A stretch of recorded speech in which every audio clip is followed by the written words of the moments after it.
Seattle-based bands have topped the rock charts for the past few years. Nirvana, Pearl Jam, and Soundgarden have sold millions of records. Independent releases to a major label debut, a musical movement centered around Seattle and a sound and style that became known as grunge.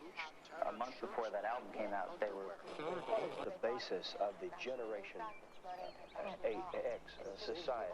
Part of the grunge movement, as I understand it, is the fact that these kids have the ability to say anything they want to say, express anything they want to express, any anger, any pain, any anguish, any torment, and they feel a kinship, a oneness that this young man has been through tragedy, he's been through.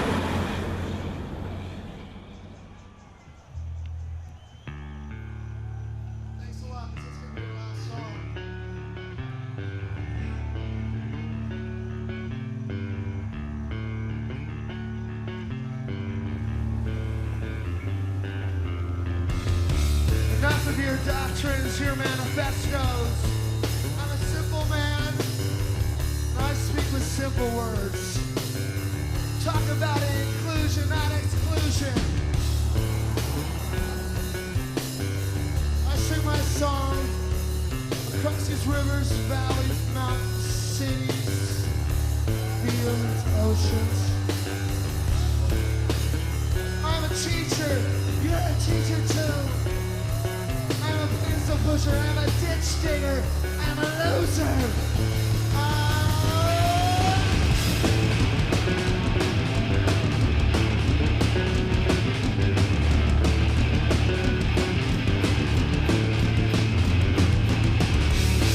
That's not a riot! I couldn't hide it! Remember those big bubbles that used to float through the middle of town? Yeah. These big Yeah, they still do. Yeah, They've you got see this them big once in a giant, while. they've got this big pit out in the bay Just that's like all like this weird shit that they comes out of the process, and the way the bubbles, they're like this big and they would float around and they're bad toxic things. So the way to get rid of it is they got these big water sprinklers and they just like run sprinklers over it. But a bubble still gets out once in a while. Yeah, you they're get like huge. You're like the bubble of death. I went to Bothell High School, which was a suburban hellhole. There's a sign as you enter town. It says, "Welcome to Bothell for a day or a lifetime." And someone, I wish I had have done it, but someone erased the BOT at one time, so it was "Welcome to Hell for a day or a lifetime." The Northwest is where flying saucers, the term flying saucers was coined. The Northwest is where Louie Louie's from. The Northwest is where it's the serial killer capital of the world. I mean, we have more unsolved serial killings up here than any other place in the United States. I mean, the Manson family used to vacation up this way. And this place is weird. A lot of occult stuff. All this stuff is a factor in what happened in the music.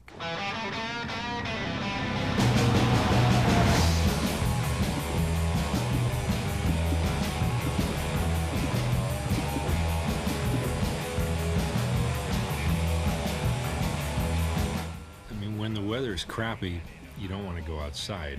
You know, you basically feel like staying in the house, and it's a very logical thing to want to go down into your basement and you know, make noise to take out your frustrations, because you can't go outside and do anything when it's raining all the time. Don't get off the bus, 'cause there ain't nothing for you here. I said in my hometown. Is Seattle a nice place to live? It's the best place to live. And I've traveled all over the place, and I honestly wouldn't live anywhere else. It has all the amenities of a big city, but you know, there's nothing you're missing out on by being in Seattle as opposed to another city. And it's pretty, you know, there's hills and mountains and trees and water. So all these people come here, and then there's all this publicity and northern exposure and Twin Peaks and all this stuff, and everybody wants to come up here and live the good yuppie lifestyle. But all the time, there's all these people that are underneath that were here first and are just starving, and they're all crazy. I mean, it's like one of those end of the world places. You can't go no further and still be in the U.S.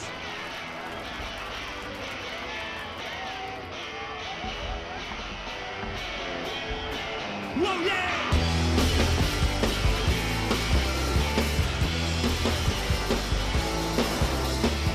Well, since 14 years ago, well, I saw you out my door. Did you see me in that soul? Oh, baby, it's a one-night show. And I watch outside and I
bands stopped coming to Seattle. Bands never used to come here because they'd go as far as San Francisco and then not come all the way up to Seattle because it wasn't worth it to play one show. There were 2, maybe 2.5 clubs where you could play if you were playing your own music.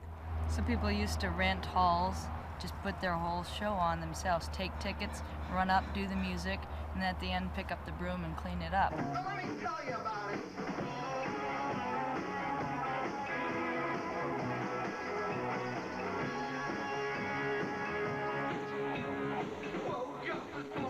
Well, Seattle was really lame, you know, specifically in the early 80s. I mean, Seattle was like a million second cities. It had a fake Talking Heads, it had a fake Perubu, it had a fake Killing Joke, it had all the fake Ramones you could shake a stick at, you know, and people from Bellevue singing with English accents. There was this big poodle metal scene, bands with big fancy guitars and tons and tons of hairspray, eyeliner. See, all the extra sleazy punk rockers used to hang out on First Avenue. There's a donut shop right there, which is right next to the Showbox, which is right there. It's a comedy club now. And that was like the big punk rock venue. Opening night, the very first punk club in Seattle. This is probably worth, you know, $300-400 bucks.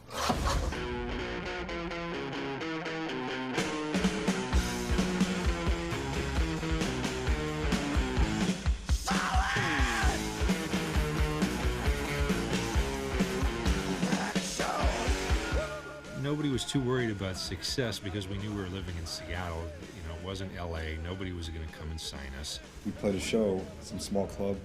The audience consisted of members of the other dozen or so bands that were playing similar bills in similar clubs.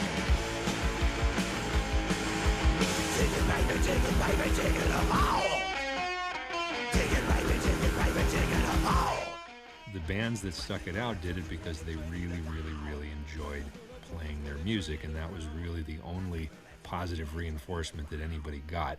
We really started playing music because it's fun, which probably most people say, but with us it's true. Everybody else is lying. Everybody else is lying.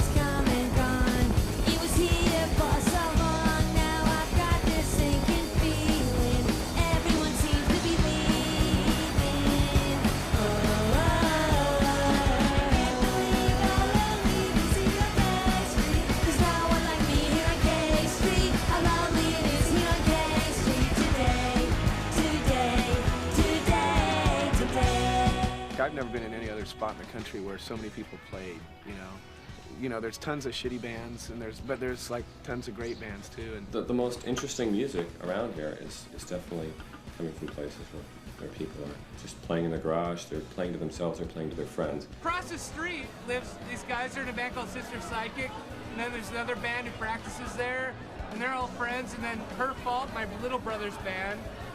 And they're all friends. They go to the show. It's just friends playing music.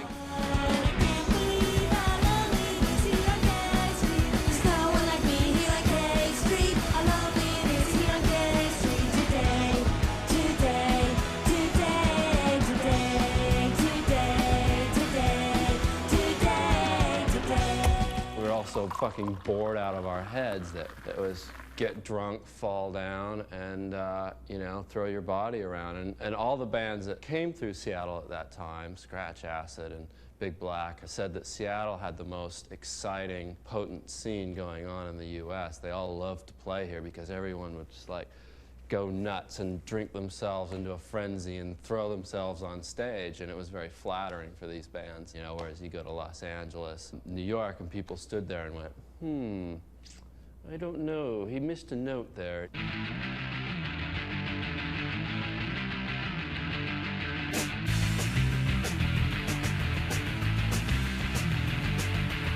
best bands in Seattle were like Malfunction, The Human, who else? Skin Yard, My Eye, Feast, 64 Spiders, Bundle of His. Nobody ever remembers Psychopop, man. We could make a long list if we want to talk about all Tom's bands. Psychopop was a good band. We were a good band, man. We had a band called The Farts. Red Dress, Blackouts. The Blackouts were an excellent band. You know, Three Swimmers, Beakers, Little Bears from Bangkok, Max Band, Quack Quack Quack. Nobody knows these names. This is ancient history. One generation out from a band is every band that shared a member directly with that band. For instance, you know, Stone Gossard was in Green River and then he went to Mother Love Bone. Like, that's one generation out. So for instance, you could take like an early band like the Blown Objects and ask you how many generations. Let's go 4 generations out. So you sort of have these 3 columns, the mainstream heavy metal, hard rock thing that, you know, Mother Love Bone and Pearl Jam have done. Then there's the Fastbacks, the Posies, and the Young Fresh Fellows, which were probably the first band to really make it out of Seattle all by themselves without moving out of town. And they were just, you know, sort of a pop sound. And then the third branch is noise/grunge rock. That was closely related to Green River and Mudhoney and the Thrown Up's whole sort of sub-pop, you know, grunge sound. And it's pretty incestuous, but you keep bumping into the same old people. Green River. This was the genesis right here. Steve and Mark from Mudhoney, and Stone and Jeff from Pearl Jam, and Alex, who's now studying to be a lawyer. Room 9 became Love Battery, Bundle of Hiss became Tad, Pure Joy became Flop, Skin Yard, among other things, became Grunt Truck, Jesse Bernstein, who's dead. Watch, folks. Hundreds of dollars. Don was in a butt sweat, and they played at one skate contest. You were too, Tom, don't leave that. And and he was also in the Kings of So Rock. was Jim Tillman from X of Love Battery. What? Jim Tillman wasn't in butt sweat. He played rhythm guitar. Did he? Yep. Remember, friends, this is only a movie. You're free to leave the theater at any time.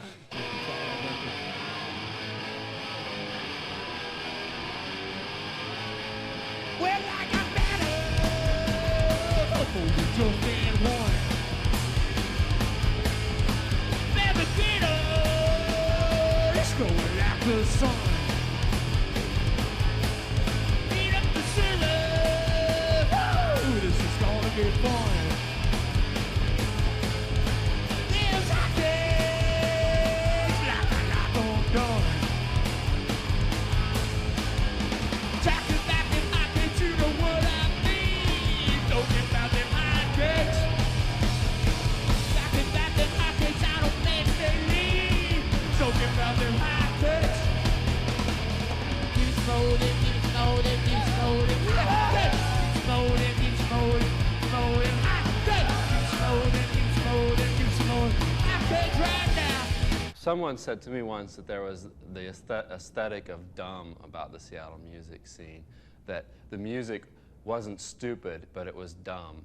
You know, Mudhoney's not stupid, but they're a little bit dumb. My mom has always told me that I'm not a loser. So the whole loser thing, I never believed in, because clearly I'm not a loser. And Mark, I think your mom has told you the same thing. We're not losers. I guess it's really easy to think of yourself as a loser because then you don't care if people like you or not. You know, that's sort of the idea, and then you can do whatever you want. And it's funny. We were the guy in high school who people used to beat up. And we couldn't even talk to the pretty girl. I mean, we couldn't, we're nerds, goddammit. Well, I think ever since Spinal Tap came out, I mean, they were like pointing the finger at bloated, overly commercialized, diluted bands, and we just looked at ourselves and said, well, we don't have to point at somebody else. We can. You be the cat, I'll be the mouse. You be the cat and I'll be the mouse. You be the cat, see, I'll be the mouse. Fight me over to your trap, pass the mouse trap.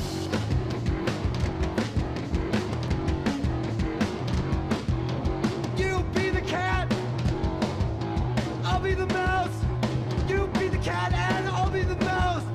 Fight me over to your trap house. Running in and out of your Steve cat. Yeah, that's what it's all about to you. To you.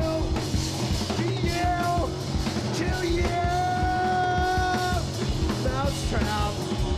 A mousetrap. A mousetrap. A mousetrap. A mouse. Trap. Ah!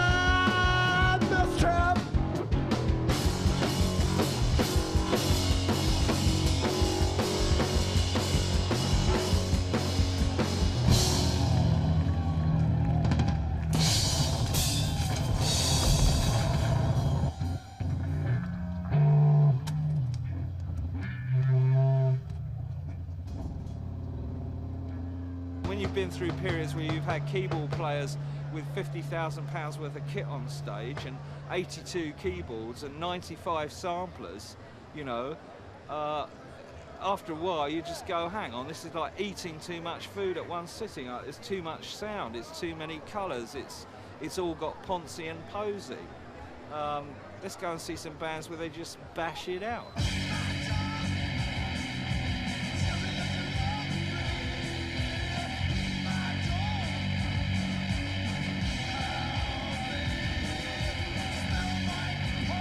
Some bands get on stage and they're basically entertainers. They have, you know, they have a shtick.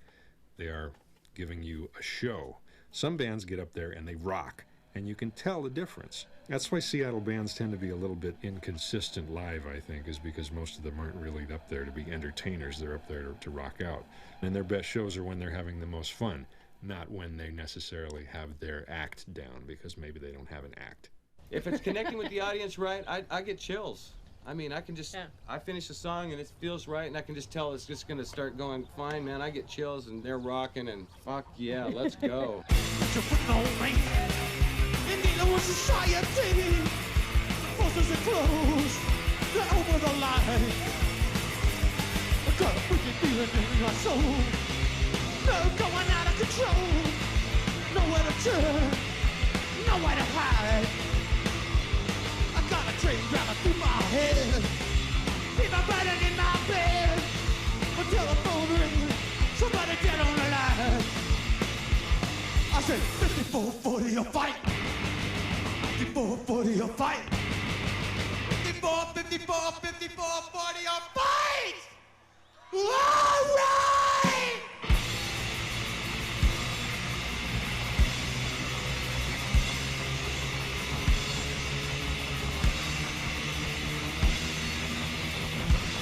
Let's go. Gotta run, get a job. Out of here. They're taking him home. Gotta get away. Gotta get away. Out of here. Gotta get away.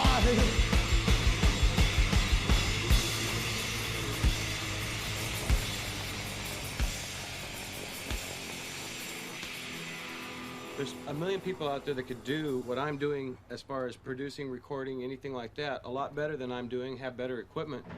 But still, it's like the only way you get good at anything is to be doing it all the time. So this is a lifetime chore for me. Basically, it's just to have complete control over everything, to be able to do it the way you want to do it, have it come out the right way, and to not really have anybody that can tell you what the hell to do, where you can play, how you can look, how you can dress, what songs to record, which ones not to. It keeps it on a personal level. It keeps it where rock and roll type things really should be. It's very much just happening right there. It's not happening in somebody's big offices or in somebody's big bank accounts or anything. It's really exciting for the people that are doing it.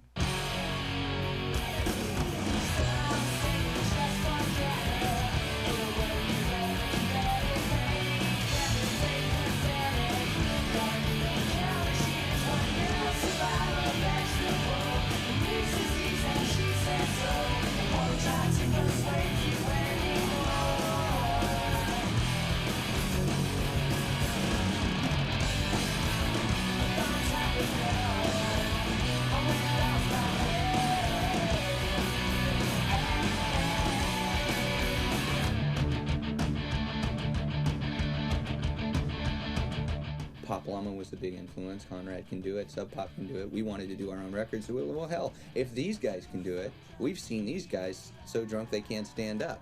You know, that they can't drive a car. So, and they can do this, so we can do that. That's just a given, I think, with people here. They don't sit around going, oh, nothing ever happens here, nothing ever goes on here. You know, by the time the kid's out of high school, he's already been in a band, put out a couple fanzines, you know, recorded a few records, started a label, did a radio show. And that was the whole lesson we learned when we moved up here. Like, you just do it.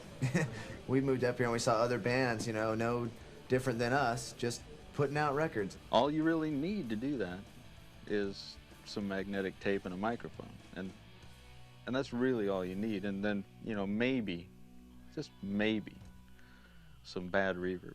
And they smell good. Records just smell good. They, you know, there's nothing like cracking that cellophane and pulling that record out. It just smells great.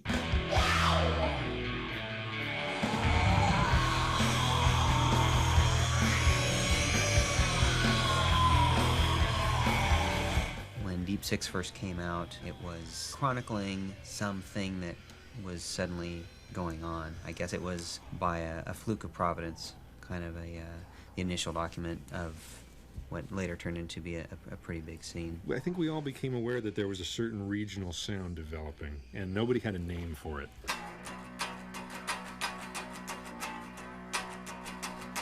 That's punk rock, and one day they just sort of started going,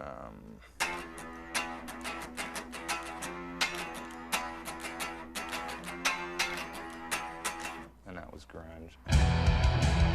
The most noisy, most absurd, the heaviest thing that was going.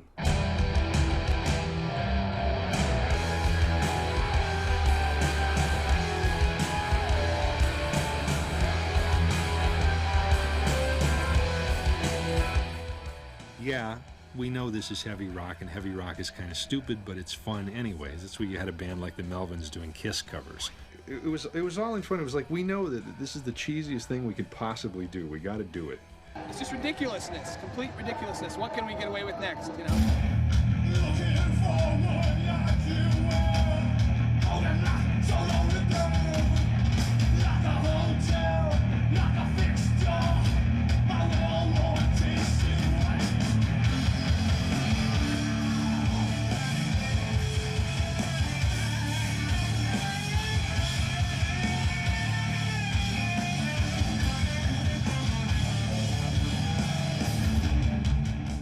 Bands like Green River, basically, they were sort of the definitive grunge band. It was a euphemism for just extremes of anything. And a lot of people say that it's a throwback to metal. Heavy metal's part of it. It was one influence. Punk rock was one influence.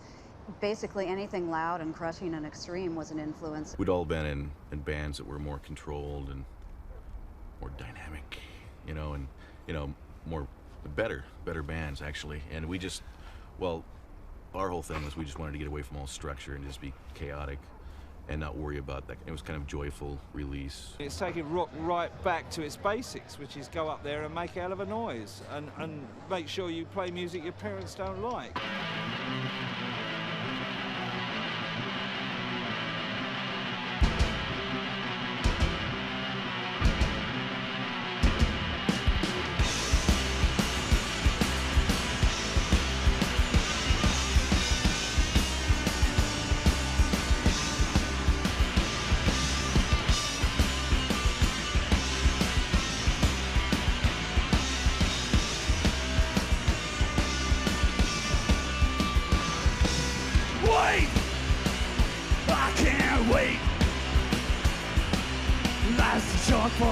Is away, sending a time, but down a lot of the way. Calling for Lisa, calling for Lisa, calling for Lisa, calling for Lisa.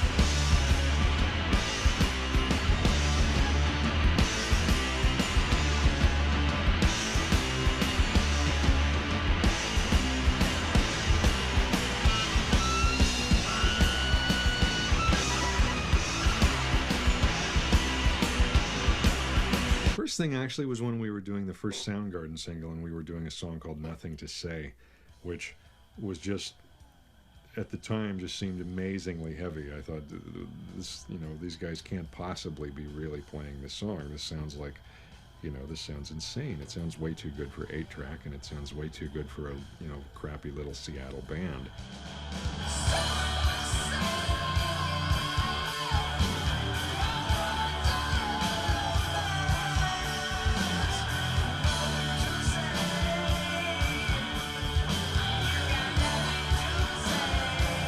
Bruce Pavitt originally had the name Sub Pop when he was living in Olympia, I think.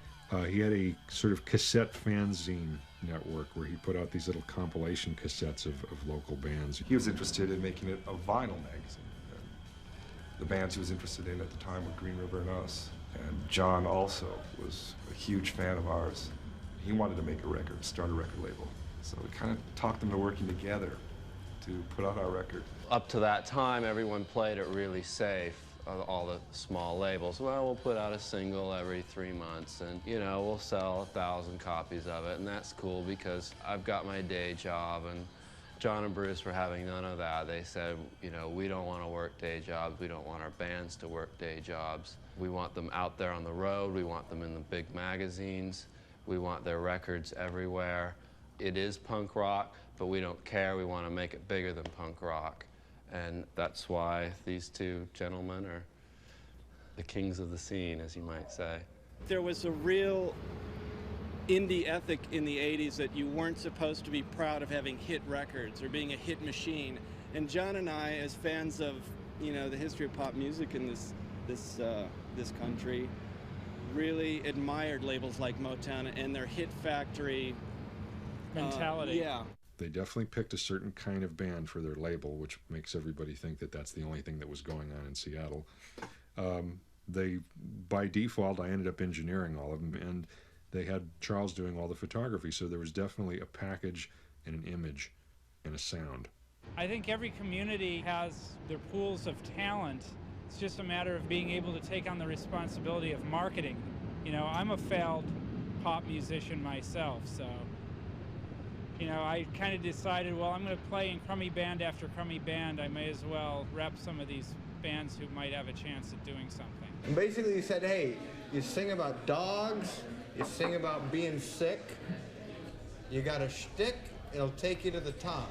And he basically gave us like 5 chords, but he said don't use more than 3 within one song.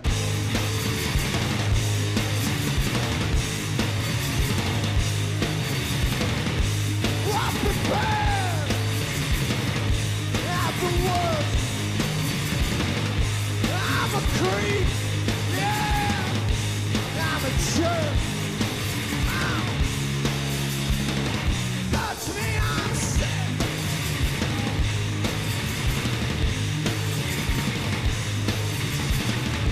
I won't live long. I'm full of pride. Wanna give you girl everything I've got. Oh. Touch me, I'm sick. Touch me, I'm sick. When Sub Pop finally got their act together and they started somehow getting this underground hype thing going, which started very small. They flew an English journalist into Seattle, but took him to see a Mudhoney show and gave him some singles and, you know, had him meet everybody. And he went back and wrote a big article in one of the English music papers, and that sort of started this big frenzy in England. And it just seemed like it was a worthwhile business move, so we... Yeah, and fortunately Everett was a brilliant enough guy that he could piece together a story that essentially sold the world on Seattle. Love me, I'm rich. Now my baby, when I'm done with me, you don't go, you don't go, you don't go, you die. Sub Pop, the hype machine, and we went along with it. It seemed pretty funny at the time. They didn't really hype their bands. They hyped their label, which is a much different thing and a much more original thing. It gave a record this desirability, this perhaps fictional desirability, but nonetheless it made the collectors try and get a hold of these things and made people talk about them. So a lot of people talked about Sub Pop and how cool their records were and how cool the packaging and the bands were cool, and oh, you can't get the record, it's worth a lot of money already. People started looking for the Seattle sound the same way that DC and Boston, New York and LA and all those places had this crazy little identity all of their own. Seattle started getting its own identity, and Sub Pop decided to exploit that.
suddenly there were 3 times as many people that had been here all along going out and seeing bands and supporting those bands and allowing the scene to be far more viable. What you actually see happening in Seattle is this kind of explosion of subculture.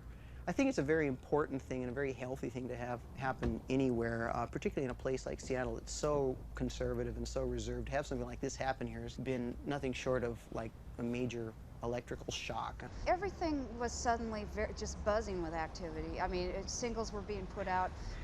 There was no point earlier in history that you could have a magazine that devote an entire record reviews section just to local record reviews.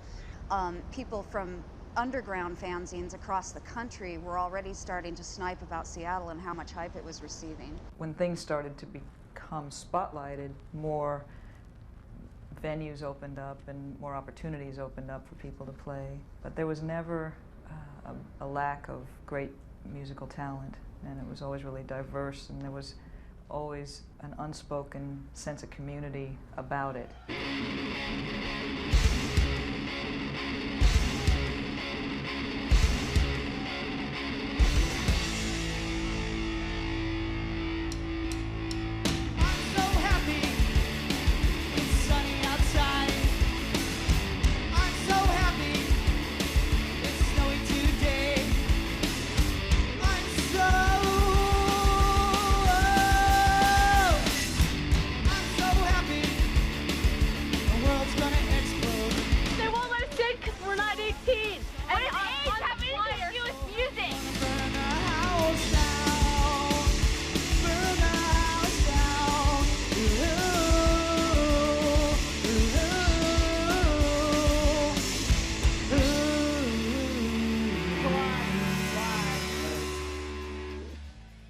The Seattle music scene right now is really vital. I mean, it is so alive. It's better than London in the 1960s. It's better than New York in the 70s. I mean, Margaret, I was in London in the 1960s. I was in London in the 1960s. It was awful. I mean, if you say the word scene, everybody rolls their eyes and laughs at you. It's scene. You know, there's no scene. So a lot of people thought that it has reached its peak, and by next year, we were all going to go back to doing what we were doing, and we were all going to go back to our little small town utopia. And about 1990, we all sort of went, oh, good, it's over.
Nirvana kind of came out of left field, namely Aberdeen, which is a town sort of out in the middle of nowhere.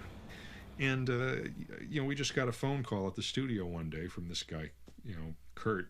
He said his name was Kurt. He said he was a friend of the Melvins and he wanted to come up and just record some songs. And I said, okay, friend of the Melvins, friend of mine, come on up. You know, I didn't know who the hell he was, and nobody else did either. He just came up, blew out 10 songs in 5 hours. We recorded them and mixed them in one afternoon, and blew me away. I thought, oh my God, this is amazing. You know, I said, guys, can I please keep a copy of this for myself before you go back to Aberdeen? Well, that was the tape I gave to Jonathan.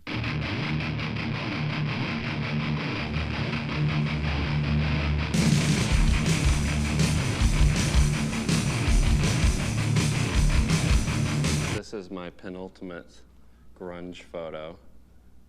Kurt Cobain spinning on his back. Everyone asks, how in the hell is he doing that? I don't know.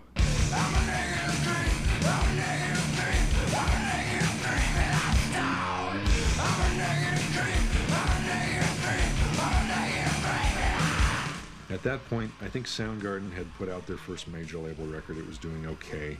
I think that Screaming Trees had put out their first major label record, and I think it was doing okay. Alice in Chains had put out their first major label record. It was doing okay. But Nirvana was kind of the little brother, you know, the runt of the litter, so to speak. And I remember Jonathan telling me in 1990, he said, this band is going to be huge. He said it exactly like that. He said, Jack, this band is going to be huge.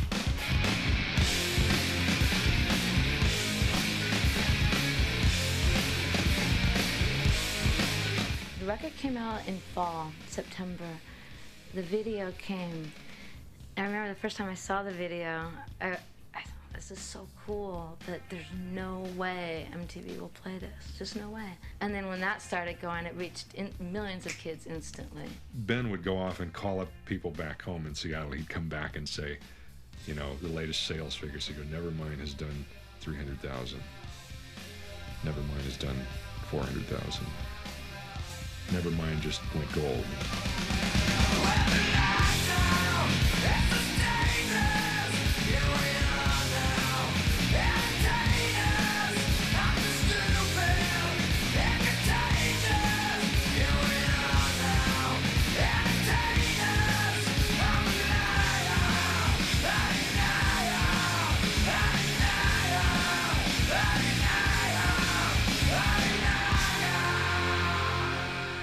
There's an old Brain song called Money Changes Everything. I think we adapted that to Nirvana Changes Everything.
Probably why you create in the first place, because of the freedom. You do whatever you want. You can lay whatever you want on tape. But again, commerce is involved, and as soon as it starts going through those channels, those money-making channels, everything changes. When these bands started to get popular, all of a sudden everyone wanted to find the next Nirvana. Everyone wanted to sign the next Pearl Jam.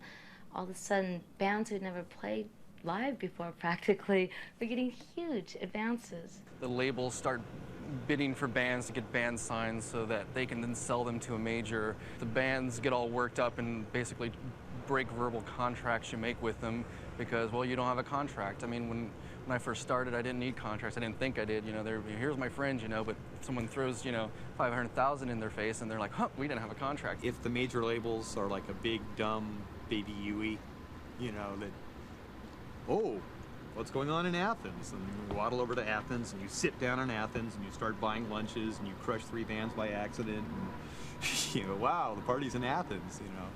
And then you kind of look over your shoulder and go, oh, Minneapolis. And then Baby Huey gets up and goes and sits on Minneapolis and kills 3 bands by accident and buys a bunch of lunches and, you know, kind of plays that party out. And then, you know, so the idea that they were moving in, you know, sort of dedicated clumps, I mean, Seattle was just like part of that process. Say goodbye to your friends and family. Welcome to the menagerie. Funny how they forget to tell you this is all you will ever be. This is all you will ever be now. This is all you will ever be. This is all you will ever be now. This is all you will ever be.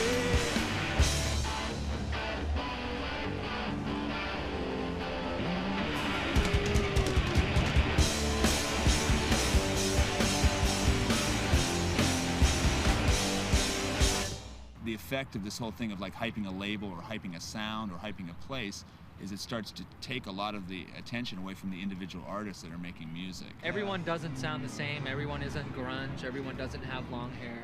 You know, They made a big mistake. They didn't go further and find more of the bands that were already here and had been here even before the bands that were exploited were. You know, that's what it makes me feel guilty of the success of our band, because it should have been spread out to the success of like a number of bands here. They focus on this one scene or one type of music when really that's pretty inaccurate, because there's all kinds of bands here. You know, there's like weird funky jazz bands and weird, you know, hip hop bands or punk rock bands or metal bands or whatever. It's like there's a whole bunch of stuff. And cowpunk bands. There's like a shitload of different bands here. There always has been. In Europe, they just started to put stickers on things that just said Seattle. That's all the sticker said. It was like the stamp, you know, it was like the USDA. It's like Seattle, stamp it.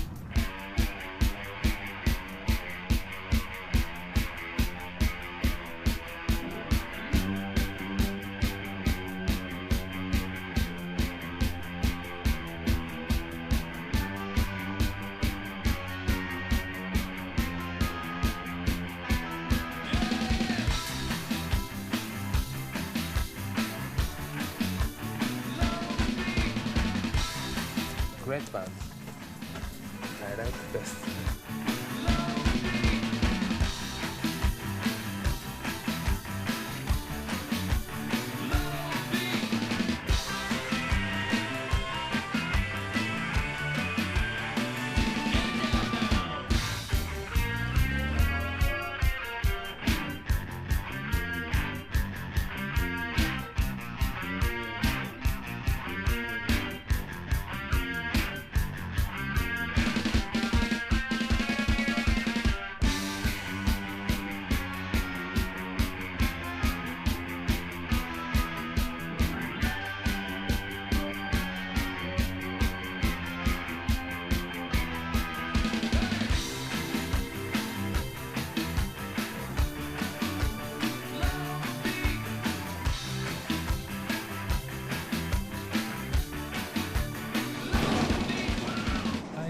Category of grunge. Grunge categorized.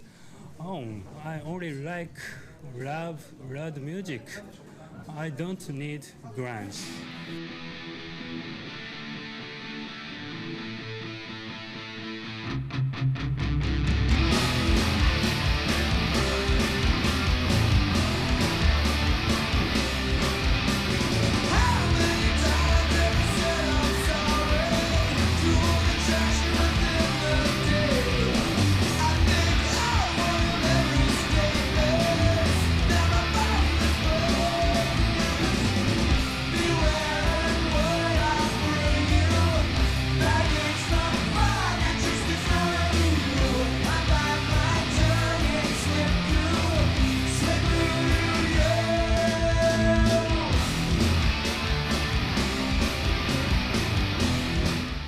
Nirvana happening or Pearl Jam happening in some way seems like some kind of like weird natural occurrence that got rolling in 1979. Like it's that energy, whatever that energy started as, I think ultimately, you know, landed with what we got now. And it's not like it's punk rock paying off. It's more like you push the pimple hard enough and it pops up someplace else. But then it becomes homogenized, manipulated, and marketed, and it's not intense anymore.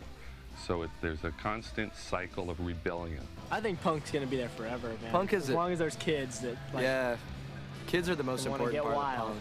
That want to get wild, yeah. There'll be no shortage of disaffected American youth over the next 50 years. Probably even more. Some great rock and roll coming down the line. There's over 1,000 bands in Seattle right now. And I think a lot of that is people moving here, bands moving here, in hopes of becoming famous. Because of all the hype and all the attention on Seattle, people know that if they do something here, they're going to get recognized to some extent. It won't be totally overlooked, even if it's bad. In fact, there were musicians who moved to California in the early 80s from Seattle to try and get signed, who started moving back.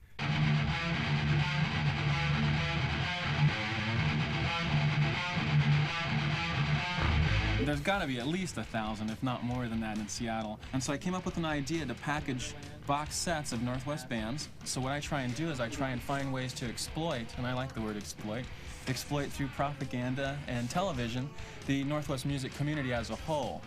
Volume 3 is probably my favorite set. It's got some of the most well-known bands. You've got your Hammerbox and your Hungry Crocodiles and Pond, Sarah DeBell, East Loving Guitars. It's just got, it's got so many great bands in it that if you want to know anything about the Northwest music, there's my card. If you want to know anything about the Northwest music scene, this is a great place to start because all the cards have the contact information of the band on the back. And also, if you take these cards, turn them face down, put them together, it's a jigsaw puzzle of a traffic jam on I-5. I say fuck. I say fuck, you say it. I said fuck, you say it. I said fuck, you say it. I said fuck, you say it. I said fuck, yeah.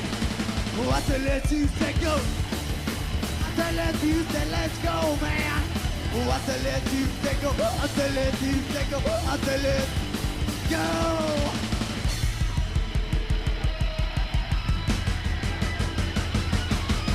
Oh yeah. Today I was at a music shop and saw some people. It was like, you moved from LA, probably yesterday. Like, I feel sorry for the up-and-coming bands. They can't even get gigs. You know, it takes them a year sometime to get a gig. We were together like 3 weeks. We played a show. You say it's a ton of bands? The trees weigh more than a ton. We're a ton of band. So fuck them! We got bands all over this place here. We got band in here, Inflatable Soul, Metaphysical, rap band in this room. Your lone drummer practicing here, next to Papa Keith. Industrial nonsense, that spot. It's all hallways and doorways. Got bands in the rafters, bands to the left, bands to the right. It'd be like being a kid, setting up a lemonade stand and having a really successful lemonade stand, and all of a sudden 10 of them open up right next to you in your yard, on your block, all competing for the same lemonade nickel. Only they're obviously selling lower quality lemonade.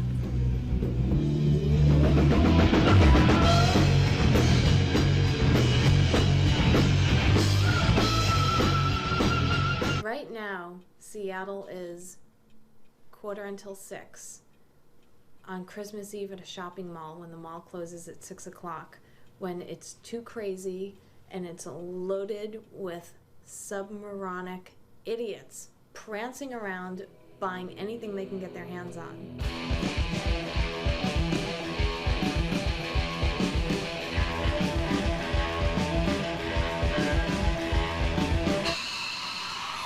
By universal acclaim, the nation's media have declared Seattle the coolest place in the known universe. The music of Seattle is as progressive as the people. Listen to Pearl Jam, Soundgarden, Nirvana. Where else can you get the Seattle sound? Best Buy. Once there was this grunge singer who did all the things grunge singers would do. Puking on a carpet. I'm drinking from the toilet. It's just a habit. I swear that smell you smell, it's not from me. It's loud music with heavy vocals. Is it mutant rock and roll? Have we ever used chainsaws and axes? Are they contributing anything to the world they're taking so much from? Mudhoney's sort of like watching the market right now. In October 1993, this group's Versus album debuted at #1 with sales of 950,000 copies. Jeremy. Who is Pearl Jam? Yeah. Pop music for 400. Does this look like we're unhappy or cynical? Okay, our next guests are a Seattle band. This right here is their newest album. Playing the posies. Weird Al Yankovic. Pearl Jam! Hey, Butthead, where's Seattle? Seattle. Seattle. Seattle. Seattle? Thanks, phone dude. I think now's the time that I should be announcing my candidacy for mayor of Seattle. When the whole thing was just out of control and press people were visiting our office at the rate of 2 or 3 a week, it seemed like very few of them had even the most remote clue of what was really going on in Seattle. Glossy print ad with a fancy red car and a background, and they're saying something about grunge. I think people are going to go out and buy this car. They're going to look at this ad and go, fuck you. When you're close to something, you feel you know the truth about it. And when People magazine's writing about it, you know they're not going to have the truth. They have a very distorted view of it. And you realize that that's what the entire world sees, and that's what the entire world thinks about, and and they're wrong.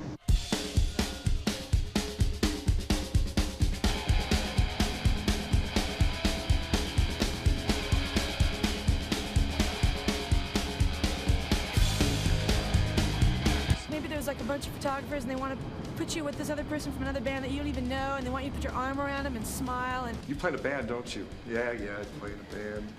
A Pearl Jam, right? No. Aren't you the drummer for Pearl Jam? No, I'm not the drummer for Pearl Jam. They didn't even say anything about the music. They talked about what we wore and whether or not the girl in the band before us shaved her armpits or not. The newest thing I heard was that we're really bad at interviews. Where could they possibly get that? Just to wake up tells me here I must be brave. It hits me like a drug, shot into my vein. But it's not as delightful of a pain, immobilizing me. Oh, what makes me think I'm dead? I need a second skin, something to hold me up. Can't do it all my own, sometimes I need just a little more help. Well, I've got that chance to give, every drop that's left in me. I need a second skin, something I cannot break free of.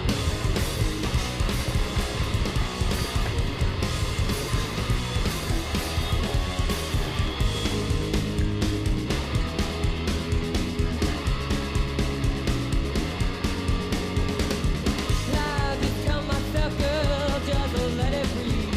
It's a comment I'm always searching for. The dirt, it gets so heavy, it falls above my head, seeping from under my feet. But just keeps on getting deeper. I need a second skin, something to hold me up. Can't do it on my own, sometimes I need just a little more help. Well, I've got that chance to give, every drop that's left in me. I need a second skin, something I cannot break free of. You just didn't want to answer any more stupid questions. They were all the same. What's Seattle like? What are the bands like? Do you know this band? Do you know that band?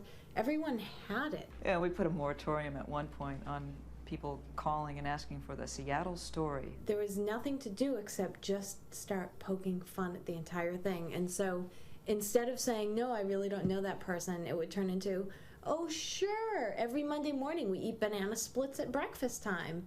Shooby-Doo used to be my roommate, or, you know, I'll tell you, he has a horrible case of the squirts after he has Indian food.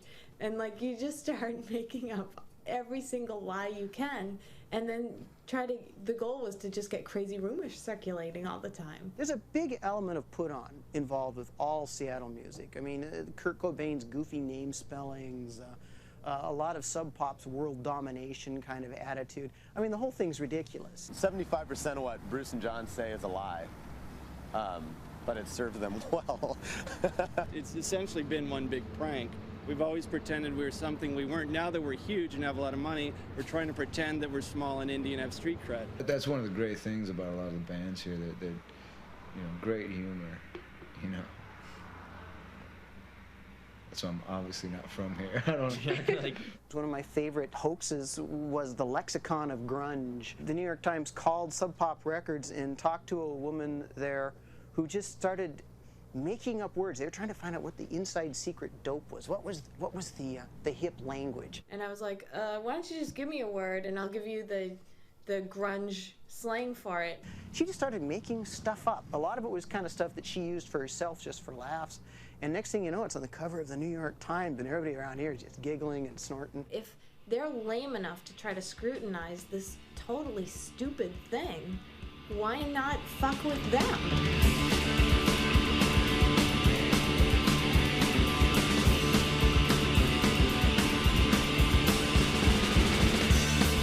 Try to speak my mind. far from that movie. Been across this fucking world. Find my barista and my love into the ring so I can forget her. Hello. It's me again, baby.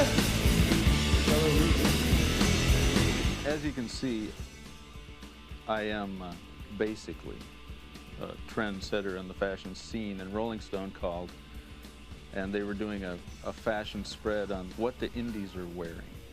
And I had to tell them that I didn't think they'd be interested in me, but that we had a fellow here, Scott McCoy from the Young Fresh Fellows, who probably was just what they were looking for. So they came and they interviewed Scott briefly, and then they got out this pile of clothes and made him like take off his Converse and put on their tennis shoes, and take off his flannel shirt, wear their flannel shirt, and then put, you know, in the caption below, flannel shirt, $85.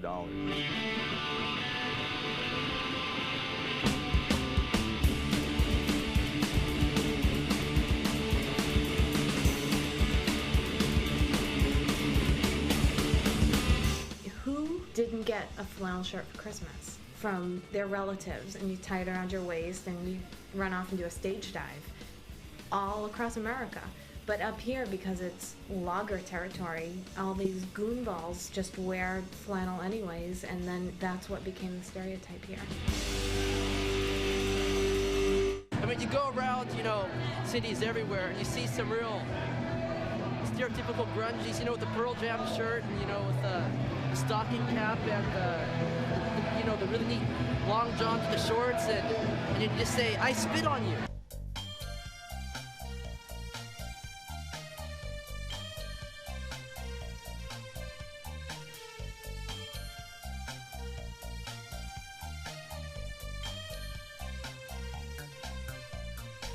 Mannequins in stores with like long johns and shorts for like $300. And, Yeah. it's like We got 'em fooled. We wear long johns up here because it's fucking cold. When 7th Avenue decided that grunge wear was something they put on the runways, and that they thought it would be an absolute knockover yes that any of my clients would be in their fashion shows and be in their fashion layouts. And when Vanity Fair did a spread with people like Joan Rivers wearing grunge wear, that was the only moment for me so far that came close to unbearable. It was our thing, and then also it belonged to people who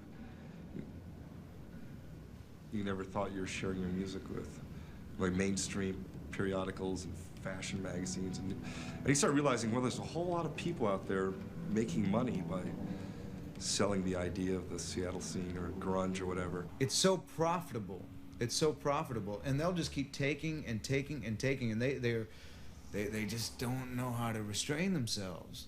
You know, they're frothing at the mouth over this, and the bands aren't. I mean, the bands aren't really in it for dough. I mean, they just aren't. That would, if they were, that would tip over the music. It's like already it's obvious to see the Seattle scene has become a marketed commodity.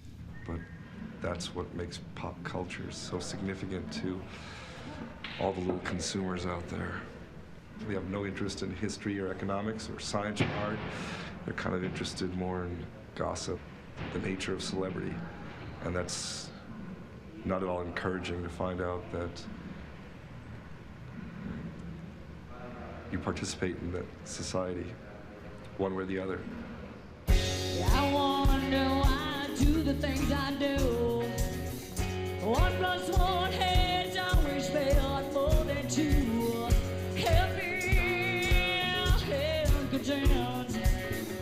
Change the town all and now I'm fair to living.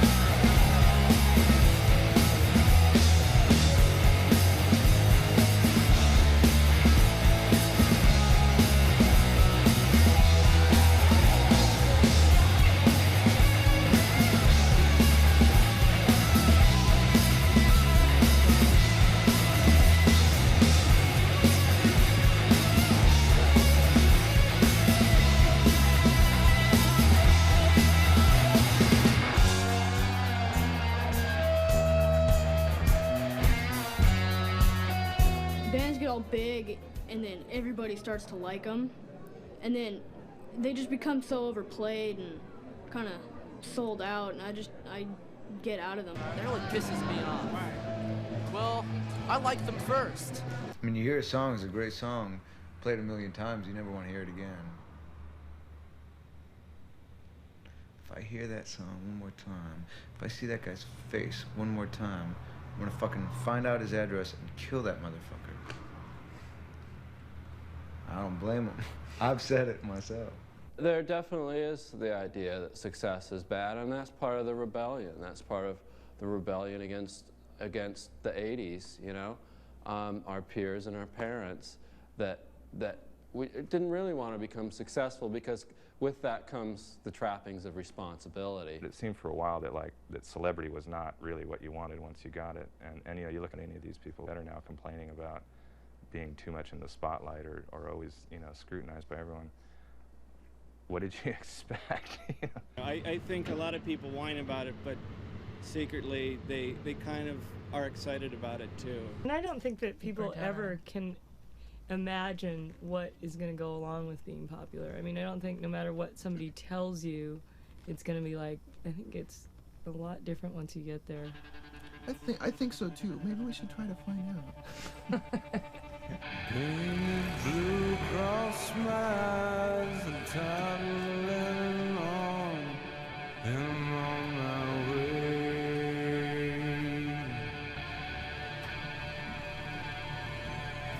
Looking for a paradigm so I can pass it off. Is it on my side?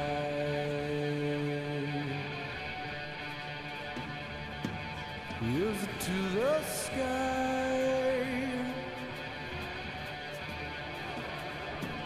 Is it to the sky?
Kind of figured you'd play guitar or drums or whatever, and sing, make a record, play a show, and people like your record, they like your show. Couldn't really anticipate it becoming interviews and videos and photo sessions. And somewhere in the forefront of our mind, we knew that these were things that went along with the job.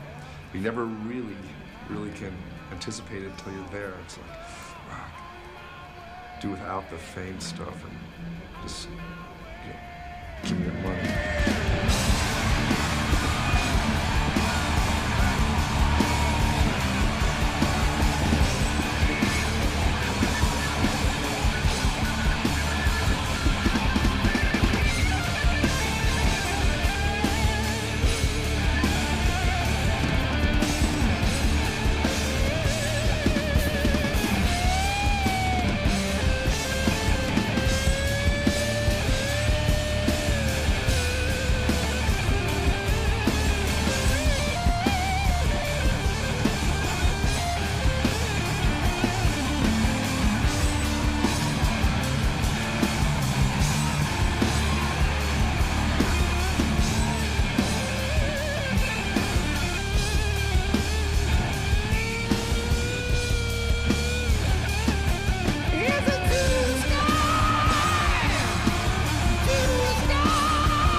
favorite band, right? And you think, why isn't this band enormous? You know, the world is just not a very, you know, it's just an unjust place. And then you have a band that you know is amazing, and suddenly everybody else in the world knows that they're amazing and wants to get at them and write about them. And, you know, you start wondering if success is really a good thing, because it sort of makes people psycho. It's nothing to strive for. It's actually like this kind of success or trying to fulfill this kind of hype. It can destroy everything. It can destroy what's real, which is like music to you, or what's real, which is your life. You know, it can destroy it. You know, it can make it a commodity. At whose cost? At yours, at your life, and you know, your music. They'll, you know, take it all away from you, and you're supposed to be happy about it because you're successful.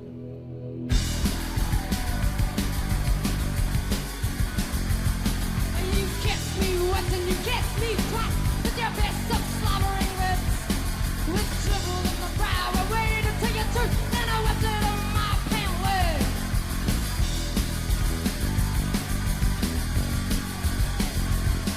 Oh, now it's on paper for everyone to see.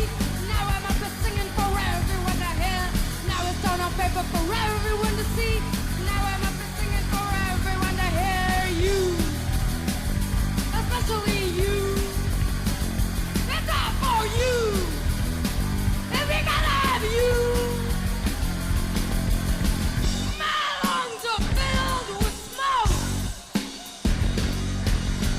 Wild, light, and hazy from too many tears. Red and glassy from too many beers. And my stomach shakes into a big knot. My stomach shakes into a big knot. When you're in a band and it progresses from being in the basement, learning how to play, and then you go on to more and more steps, and that's a natural progression of a band, and you can see that that's a good thing, it's all fine. But then you get to this point where you're looking backwards and you're like, well, maybe it was better back then. Well, imagine you're a band, you're making music for fun because you like writing your own songs, you like playing your own songs, you like playing to your friends and having them clap and you know, having a good time and getting up and jumping around a stage and, you know, crashing into people. And suddenly every publication and all the media in the world wants to get at you. Suddenly people everywhere you go recognize you, they want your autograph. Suddenly your life as a private individual is over with. And that's probably a pretty heavy thing to deal with. What it looks like is, wow, if you want to be really successful, do heroin. But what I see is I saw people who were making really good music suddenly have like this overwhelming need for money. It's fucking heartbreaking to see how disillusioned people get to where that escape is so sought after. I think the first hint of it was when Andy Wood died. We started thinking, this is really sad because this guy had a great future in front of him. He was a really wonderful guy, funniest guy. The only rock and roll stand-up comic in Seattle was Andy Wood. And we thought, man, you know, they haven't even become stars yet and already he's a casualty. Kurt on New Year's Day, '93. This was the shoot for the cover of The Advocate. And I really liked this photo of Kurt. We were just talking, and I was just picking the camera up occasionally and photographing him. And it's rare to see a picture where he's emoting or doing something with his hands other than in his pocket, and I really like this one.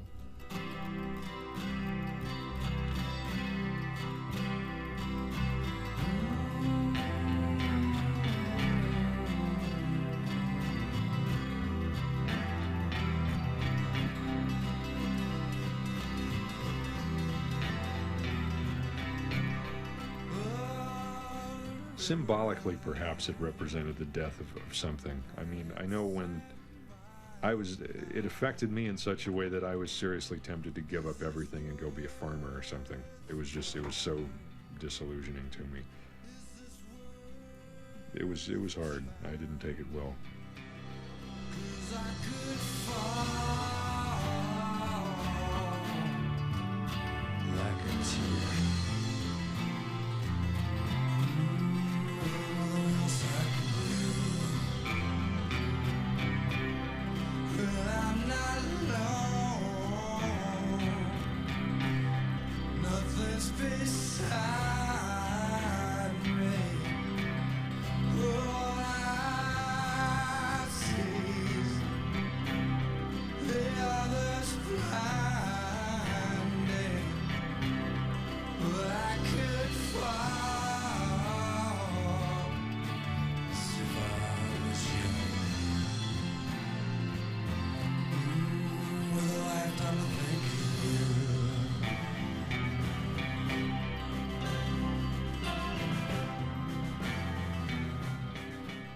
If all this influence that this part of the country has and this musical scene has, if it doesn't do anything with it, that would be the tragedy. If it doesn't do something with it, like make some kind of change or make some kind of difference, this group of people who feels this certain way, this group of people who like thinks these things that the underdogs we've all met and lived with think, if they finally get to the forefront and nothing comes of it, that would be the tragedy.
To actually be this close to a pop culture explosion has been really fascinating. I mean, all of a sudden you can understand what happened in San Francisco in '66 and '7. You can understand what happened in England during the punk thing and during the Mercy Beat era and the subsequent stuff that happened in London. I mean, all of a sudden you can see how ridiculous the whole goddamn thing is. I mean, it's utterly absurd. I mean, it's so funny that they call it the Seattle scene because it all grew out of the region. Everybody doing what they love because they love it. And it doesn't matter if they're from Bellingham, Portland, Olympia. You had people who are in bands because they want to be in bands, who started record labels because they like their friends' bands and they want to put out a record. Fanzines because no one was covering the kind of music that they heard. And all this was allowed to grow without any other force coming in and disturbing that. All that sacred comes from you. Dedication's naive and true. With no power, nothing to do. I still remember. Why don't you? Don't you? This is not for you. This is not for you. This is not for you. Oh, never was for you. For you. This is not for you. Oh, never was for you.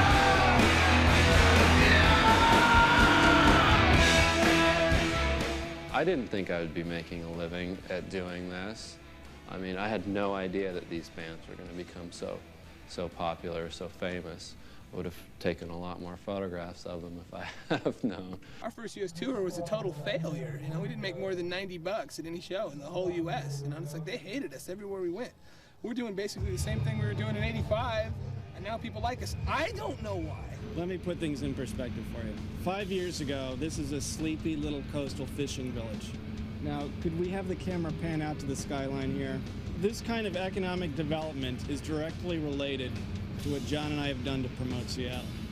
That's what's become of the great punk rock party house of the mid-'80s.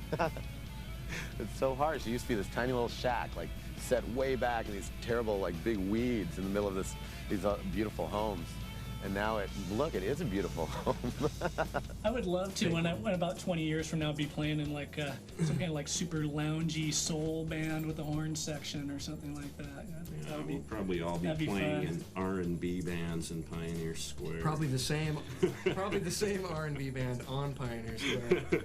Little sister, don't you? Wow, what did I do right in a past life or whatever that I get to do this with my 3 really good friends? I get to be in a band and make music with these people. It's a really incredible experience. We just play music when we can and do shows and record when we have songs. Every now and then we find out Seattle got really famous. And we didn't.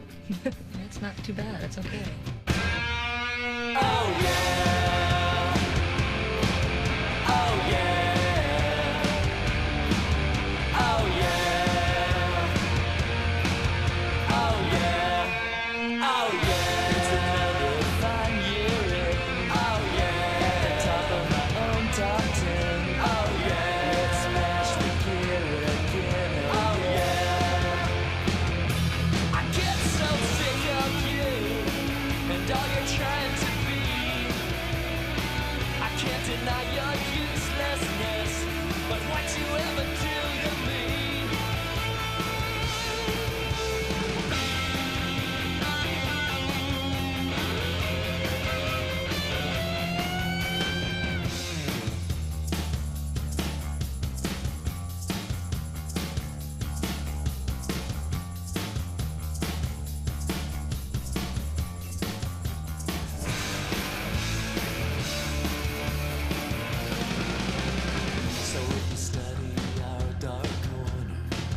Try to dig us up, you'll find we're history.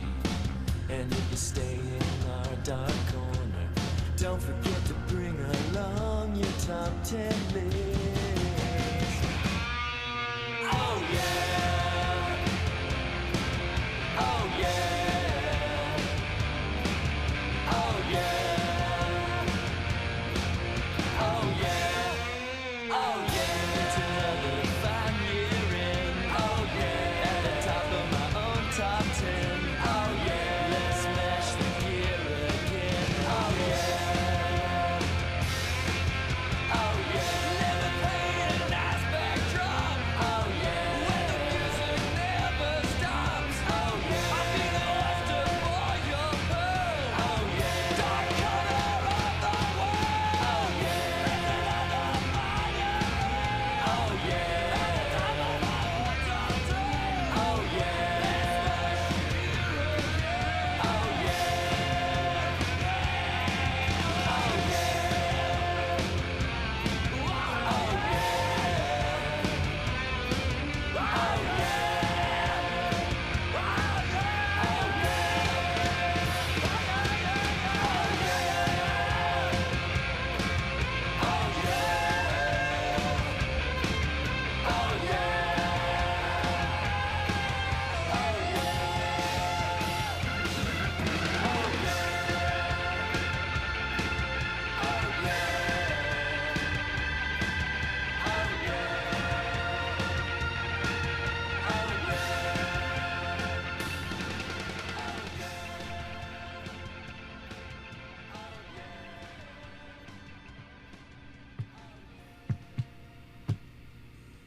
What was the question?